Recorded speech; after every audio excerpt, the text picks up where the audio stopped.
Good morning. I'm on my way to Edinburgh University. It is such a lovely day, surprisingly very sunny. In spite of being a Sunday, the roads are very crowded. People have taken to the streets to celebrate St. Patrick's Day.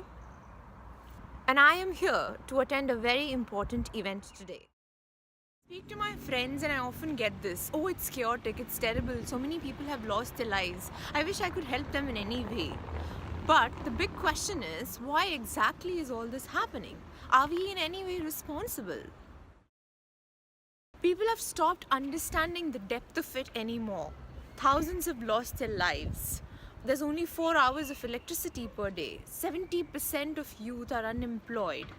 If you are in Gaza and you want to get out, there's no way you can get out of the town. There's blockades everywhere. It's terrible. It's a terrible city to live in.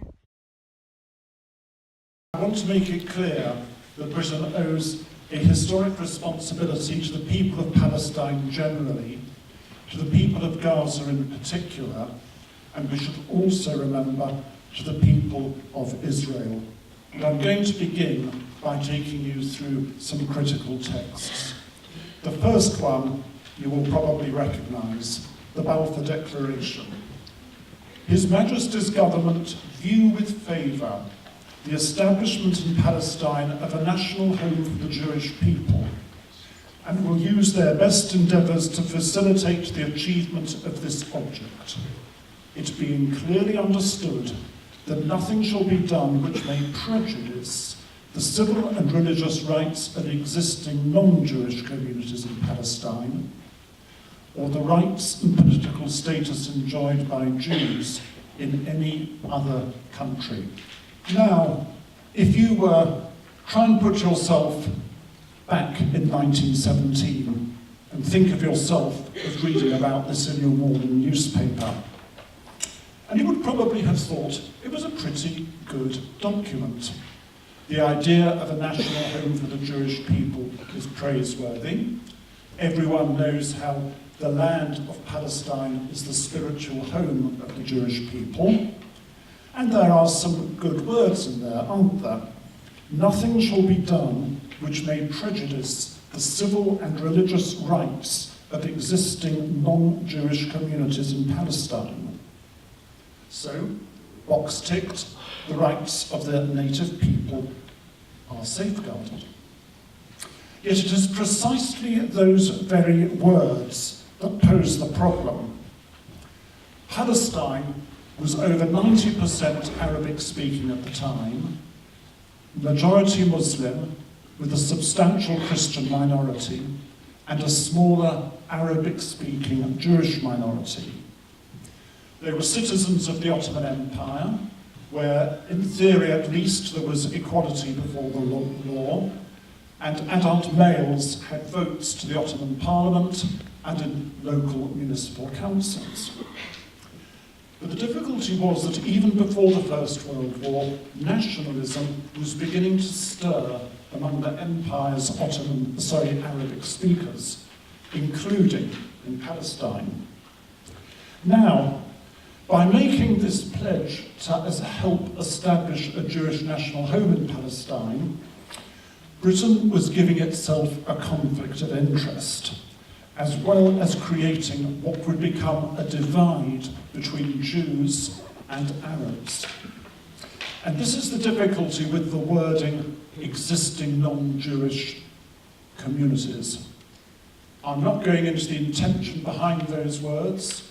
I don't want to try and get into the heads of the men who wrote the Balfour Declaration, and they were all men, incidentally. But the point I want to make is that those words misled. They were deceitful. In fact, I would call them objectively deceitful, because the words themselves deceive. It does not matter what the intention of those writing the words was. So, if you were a voter in Morningside or Manchester, a Jewish community leader in Glasgow, or a rabbi in Whitechapel, or a British Imperial civil servant in Whitehall, you would have probably been deceived by that. And therefore, when Britain started trying to implement the Balfour Declaration. Very soon, what it was doing led to intense feelings of resentment, turning into hostility on the part of the Arab population of Palestine. In 1920, there were riots with several fatalities. In 1921, there were more riots with more fatalities. And that brings me to my second document. So that's the one. Now, the riots began after a May Day brawl in Jaffa, and something that was sparked off that led to a lot of bloodshed. By the time it was over, there were 47 Jews who had been killed, and 48 Arabs had also been killed. All the Jews had been killed by rioters. I think most of the Arabs have been killed by the security forces trying to crack down.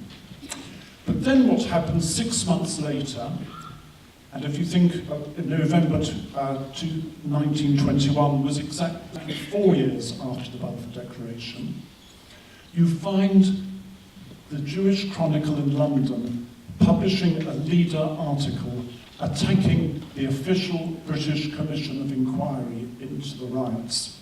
Because the British Commission of Inquiry came to conclusions that the Jewish Chronicle did not like. It came to the view that the riots had not been premeditated, they had started spontaneously, and that the root of the trouble was the Balfour Declaration.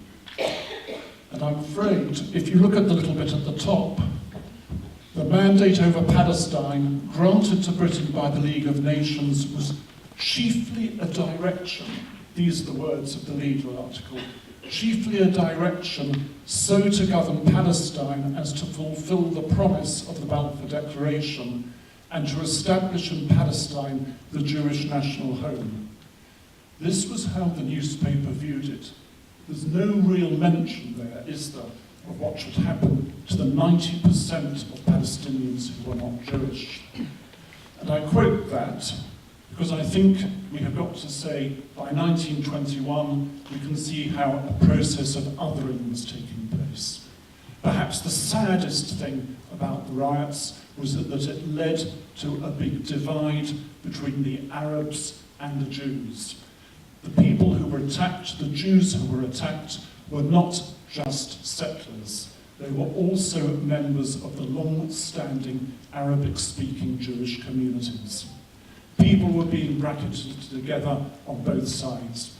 There were further, much more severe riots in 1929. And that, in the view of the Israeli historian Menachem Klein, whose book Lives in Common is on sale downstairs and which I recommend very thoroughly, that is, he thinks, when the divide crystallized. Before that, Jews and Arabs had lived together peacefully for hundreds of years. And that was before, of course, the Balfour Declaration, which I see as leading to the end of that. Now today, Israel is a sovereign state and a member of the UN. The existence of Israel is an indisputable fact, and no good can come from denying either its existence or its legitimate rights. But the Palestinians have not yet been able to exercise their right of self-determination, which entitles them today to all the territory that Israel did not take in 1947-9, and that, of course, includes Gaza. As I have explained, Britain denied them self-determination while it held the Palestine Mandate, and that denial is ultimately what has led to the tragic situation in Gaza today, and it is also one of a number of factors that have made the Middle East such an unstable place in the 7 decades since the British Mandate ended. Britain carries a responsibility towards the Palestinians who live in Gaza, who are victims of its betrayal of its sacred trust. And that is a historic responsibility that our government should acknowledge now.